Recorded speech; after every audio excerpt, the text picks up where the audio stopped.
morning, or depending on you're watching this, good afternoon, good evening, or good night. My name's Ross, and as always told, out of Voice of Radio.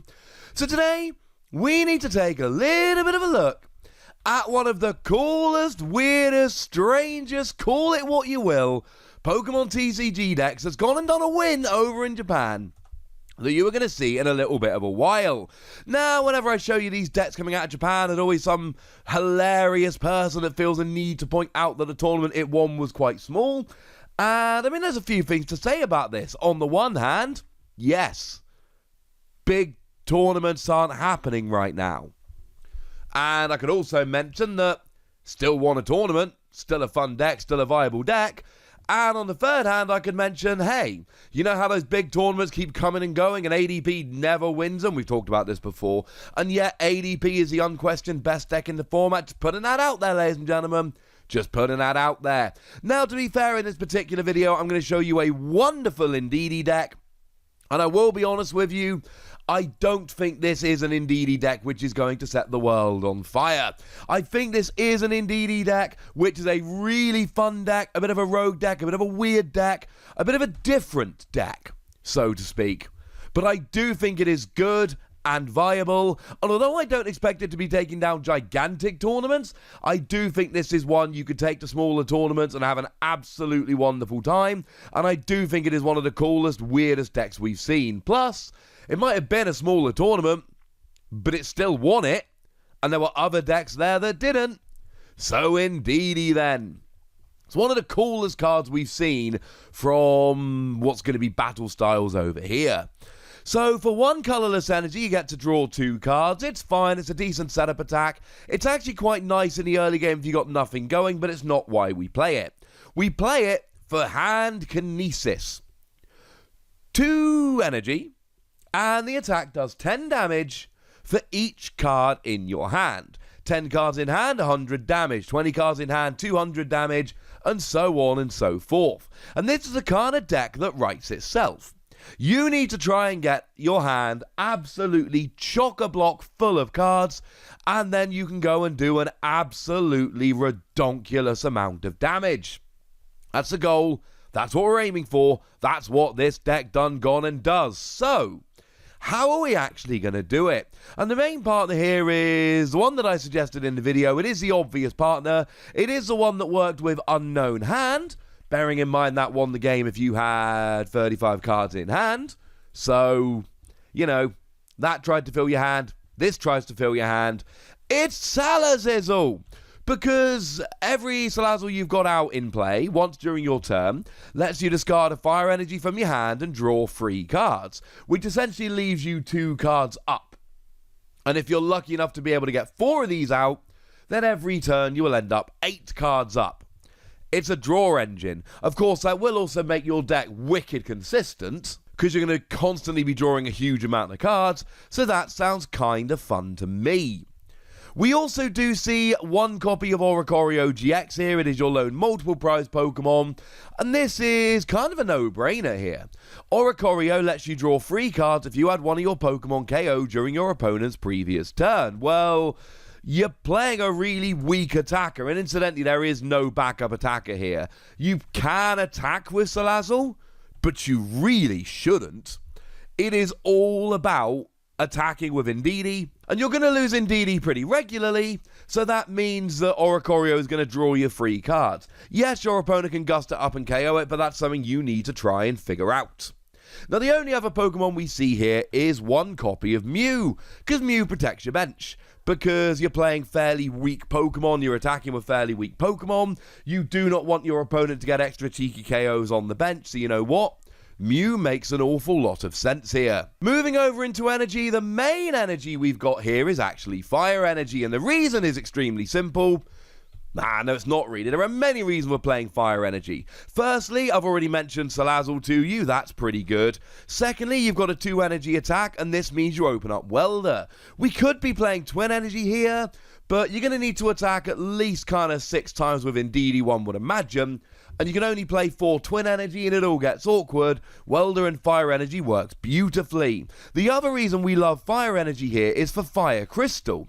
It is 1 card in your hand, that lets you pick up free fire energy and put them into your hand. So essentially what you're doing here is you are swapping one card in your hand for free cards in your hand. You drop a card and you pick up free cards. That leaves you up 2. And when you're playing Indeedy, right, the entire point of the deck is trying to increase the size of your hand. So Salazzle swapping one card for free is good, and Fire Crystal swapping one card for free is absolutely good. We do also see some copies of Draw Energy here, because when you attach it, you get to draw a card. It's not amazing, don't get me wrong, it's not going to win you the game, but what it essentially does is it replenishes itself. You play a card, you draw a card, you're now in the same position you were, but you've got an extra energy attached on the field. Plus, in theory, you welder and you attach a draw energy, and then the next turn you can attach a draw energy, but you don't need to welder. That sounds pretty gosh darn good to me.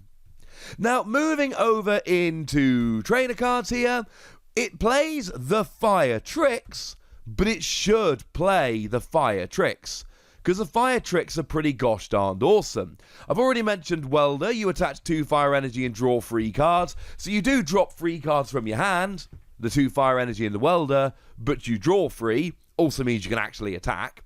I've mentioned Fire Crystal, but we've also got Giant Hearth here. Discard a card from your hand, draw 2 cards. So again, you're swapping 1 card in your hand for 2 cards in your hand, and that means you've got more cards, and that is undoubtedly a very good thing. In terms of other supporters, we do see 2 Boss's Orders, lets you gust a Pokemon and KO. The fact of the matter is, you've got a fairly low damage output here most of the time. 20 cards in hand is a really good feat, but that's still only 200 damage.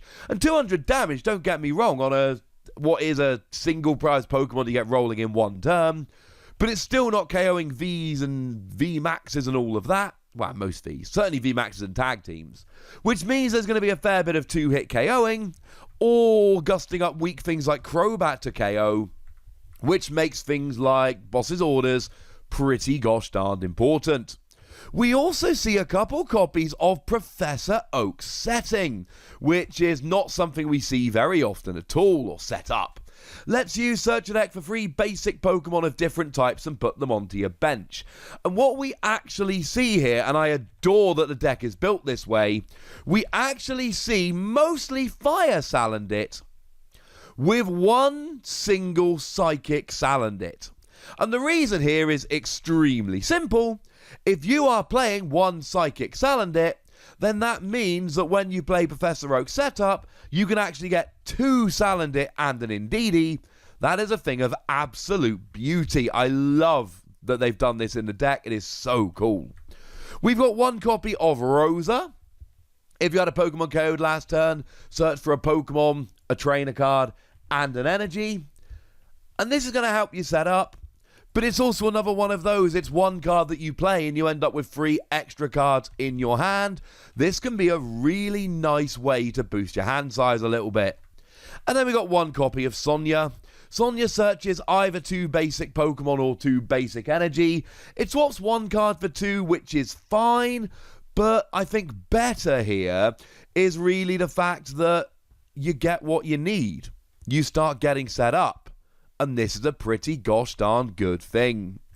Now, elsewhere in all the item cards and things of that nature, we've got, in terms of Pokemon search, 3 Level Ball, which is pretty gosh darned important. And then we've got 4 copies of Evolution Incense, which searches out your evolutions. The theory here essentially is that between Level Ball and Professor Oak setup, and then being able to use Salazzle to draw extra cards, you should get all of your basics fairly easily here, although only playing 3 Level Ball does make me a little bit nervous. Obviously here, we're playing Ordinary Rod, recovers energy and Pokemon. You need a way to recover your Indeedy. You're probably going to need 6 of them throughout the course of the game. We've got a couple copies of Energy Recycler now that it's been reprinted. Gets 5 fire energy back into your deck. And this is good because it means that you've got more energy to search with Giant Hearth, to discard with Salazzle, etc., etc. And we do play Reset Stamp here because reset stamp makes your opponent shuffle the hand into their deck and draw a new number of cards equal to their remaining prizes. It's good. You're probably going to go down a few prizes here while you get rolling, so this can slow your opponent down. And there are a couple copies of Pal Pad here. Pal Pad does a couple of things. It buffs up your deck by getting an extra couple of cards in your deck, but it also means more Boss's Orders, more Welder, things of that nature.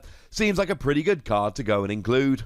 I adore this deck. This is one of those decks that I am absolutely desperate for it to be good. And I know your opponent can play Marnie and your opponent can play Reset Stamp, and I get that.